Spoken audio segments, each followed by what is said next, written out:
Captaincy is about making right decision whether on the field और off the field. इसलिए मैं Country Delight पर भरोसा करता हूँ। They deliver 100% pure buffalo milk to my doorstep by 7 AM। Don't just enjoy our matches, enjoy village fresh buffalo milk too. Download the country delight app.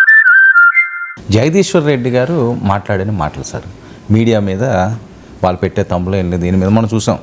BRS KTR గారు fans అందరూ కూడా ఒక news channel మీద attack చేయడం ఒకటే కాదు, ఇంకా 2-3 ఉన్నాయి. మీరు ఎక్కడ తిండి తింటున్నారు, ఎక్కడ బతుకుతున్నారు, ఏం చేస్తున్నారని చెప్పి చాలా అగ్రెసివ్గా జగదీశ్వర్ రెడ్డి గారు వార్నింగ్లు ఇచ్చారు. ఆ బయట ఒకసారి విందాం సార్ ప్లీజ్. మహాన్యూస్ యాజమాన్యం మీరు చేసిన దుర్మార్గం అంతా ఇంత కాదు. కేసీఆర్ పైన కేటీఆర్ పైన మీరు చేసిన దాడి ఒక హేయమైన దాడిని చేసి ఇంకా బుద్ధి తెచ్చుకోకుండా ఏదో అవాకులు చెవాకులు వెళ్తున్నారు. పెట్టుకుంటారా మాతో మీరు? రాజకీయ పార్టీలుగా మేము చూసుకుంటాం. కాంగ్రెస్ ఏమంటుంది, బీజేపీ ఏమంటుంది, ఇంకో పార్టీ ఏమంటుంది, మేమేమంటున్నాం, మేము చూసుకుంటాం. మీ బలిపి ఏంది, మీ అహంకారం ఏంది? మీ ఇష్టం వచ్చిన మేమ్స్ పెట్టడానికి ఏమనుకుంటున్నారు? ఎక్కడ ఉంటున్నారు, ఎక్కడ బతుకుతున్నారు, ఎవరు తిండి తింటున్నారు? మీకు మీ మనవాళ్ళు ఏమనుకుంటే ఇతరులు ఉన్నది మనుషులే కదా. లక్షలాది కోట్లాది మంది ప్రజల హృదయాల్లో స్థానం సంపాదించుకున్న నాయకుడి గురించి కదా మీరు మాట్లాడుతుంది. మాకు రావా? మాకు తెలియదా? మా త్యాగాలు చేసిన చరిత్ర మాకు లేదా? మళ్ళీ కొంతమంది త్యాగాలు చేస్తాం, ఏమవుతుంది? ఉంటారా? ఏ బలుపుతోని, ఏ అహంకారంతోని, ఎవరిని చూసుకొని ఈ ప్రేలాపన? ఒక్కొక్క అక్షరం రాసే ముందు ఎంత జాగ్రత్తగా ఉండాలి, ఆ పదం మాట్లాడే ముందు ఎంత జాగ్రత్తగా ఉండాలి.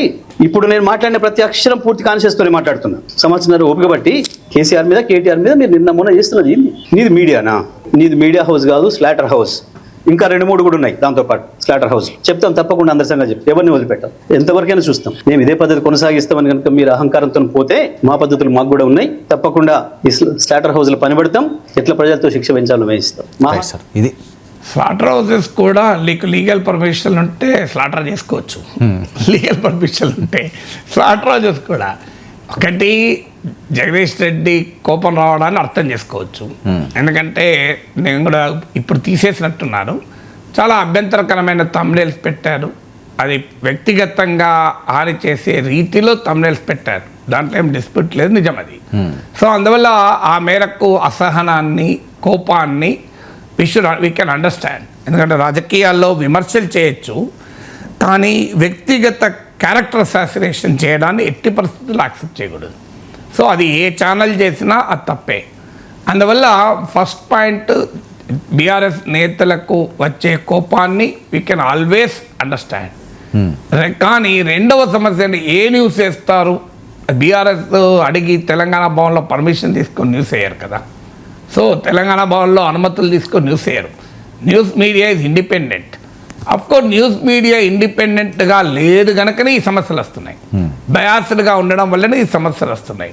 ఏదో ఒక రాజకీయ ఎజెండాలను మోసుకెళ్ళడం వల్లనే సమస్యలు వస్తున్నాయి.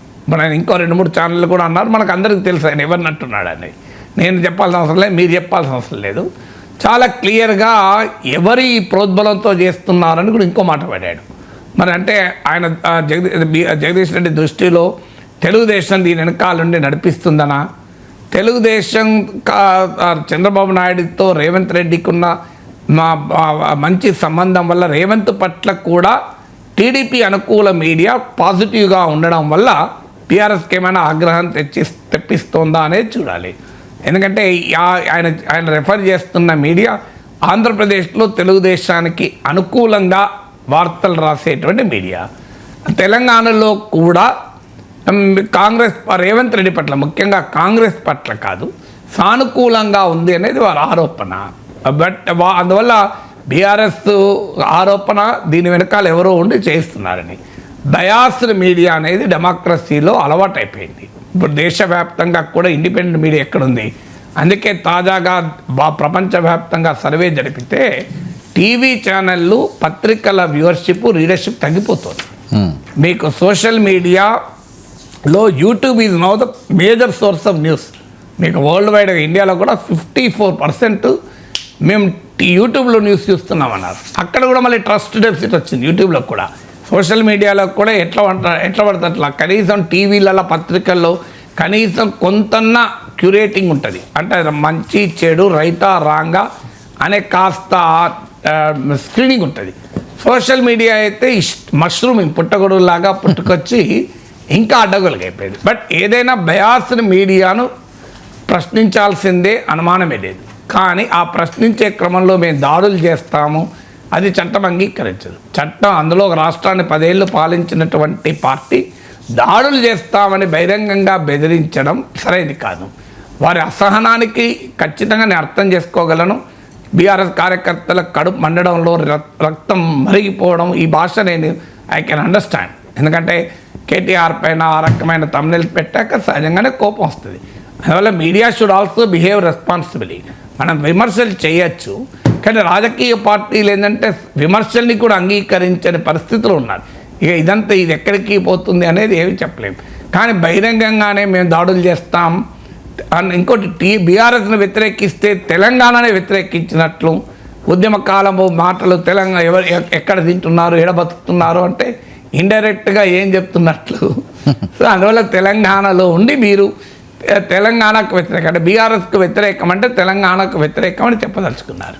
అందువల్ల BRS has every right to protest, దాంట్లో ఏం డిస్ప్యూట్ లేదు. మీడియాలో ఉండే ఈ రకమైన ఒక రకమైన అనెథికల్ మీడియా బిహేవియర్ను ఖచ్చితంగా ఎవరమైనా ఖండించాలి. హైలీ బయాస్డ్ మీడియా కవరేజ్ ప్రజాస్వామ్యానికి మంచిది కాదు. అందులో క్యారెక్టర్ అసాసినేషన్ చేసే మీడియా ఎట్టి పరిస్థితుల్లో కరెక్ట్ కాదు. యూ కెన్ ఆల్వేస్ క్రిటిసైజ్, దానికి ఒక పద్ధతి ఉంటుంది, రెస్పాన్సిబుల్గా క్రిటిసైజ్ చేయొచ్చు.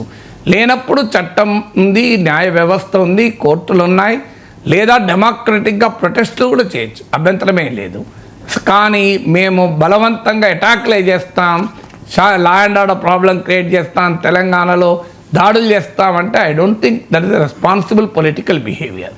సో జనాన్ ఎప్పుడు కూడా కాజ్ లెజిటిమేట్ అయినా యాక్షన్ కూడా లెజిటిమేట్ ఉండాలి.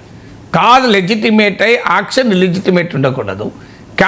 కాజ్ ఇల్లెజిటిమేట్ యాక్షన్ లెజిటిమేట్ ఉండకూడదు. కాజ్ అండ్ యాక్షన్ రెండూ కూడా లెజిటిమేట్ అయి ఉండాలి. కాజ్ లెజిటిమేట్ నేను ఒప్పుకుంటాను. అలాంటి కవరేజ్కు పట్ల వారు కోపాన్ని వ్యక్తం చేయడం, అభ్యంతరాన్ని వ్యక్తం చేయడం ఈజ్ రైట్. కానీ యాక్షన్ మీద దాడులు చేస్తాం, తెలంగాణ ఎట్లుంటామో చూస్తాం, ఇవి మనం తెలంగాణ ఉద్యోగాల్లో చాలా చూసాం కదా. భూములు ఆక్రమించుకున్న అందరూ భూములు లాక్కుంటా ఉన్నాడు, ఎవరు భూమి లాగింది లేదు. మీకు లగడపాటి రాజగోపాల్, పద్మాలయ స్టూడియోస్ ధర్నాలు చూసాం, ఎన్ కన్వెన్షన్ గురించి చెప్పాం. ఆఖరికి రేవంత్ రెడ్డి కూడా కొట్టాడు తప్ప కేసీఆర్ 11 ఏళ్ళు ఏం కాలే. అయ్యప్ప సొసైటీ చూసాం, ఇవన్నీ చూసాం. తెలంగాణలో సినిమాలు ఎట్లా తీస్తామన్నారు, వాళ్ళకే అవార్డులు ఇచ్చి గౌరవాలు ఇచ్చి వాళ్ళే మీకు మళ్ళీ కేసీఆర్ను కేటీఆర్ను పోడడం మనం చూడలేదా? మీకు ఎల్బీ స్టేడియం సాక్షిగా అందరం చూశాం కదా. సో ఇవన్నీ తెలంగాణ ఉద్యమ కాలంలో చూసింది. అప్పుడంటే కొత్తదనం. ఇప్పుడు 11 ఏళ్ళ అనుభవం కూడా చూశారు, 10 ఏళ్ళ అనుభవం కూడా చూశారు కదా. 10 ఏళ్ళ అనుభవంలో కూడా మరి ఏం చేశారనే క్వశ్చన్ వస్తుంది కదా. అందువల్ల ఈ బెదిరింపులు హెచ్చరికలు కరెక్ట్ కాదు. అభ్యంతరం చెప్పడానికి హక్కు ఉంది.